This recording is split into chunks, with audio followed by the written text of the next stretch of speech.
Hi guys, आज बनाते हैं नोटों की पतंग। सबसे पहले प्रेस नोट लेंगे। ऐसे कम से कम 30-40 नोट चाहिए। ऐसे मैंने 500 की लिए है प्रेस नोट। बिल्कुल ये देखो दोस्तों, असली नोट है,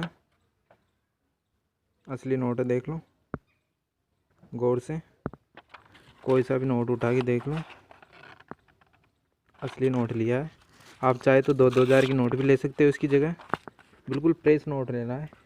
एक लेनी है टेप और 2 लेनी है पतंगी, पुरानी पतंगी या झाड़ू की ऐसी खाप, 2 खाप। तो करते हैं रेडी और उड़ाते हैं हवा में नोटों को। हाय गाइस, तो हमारी पतंग तैयार है नोटों वाली। 10,000 की पतंग, 10,000 की पतंग आएगी।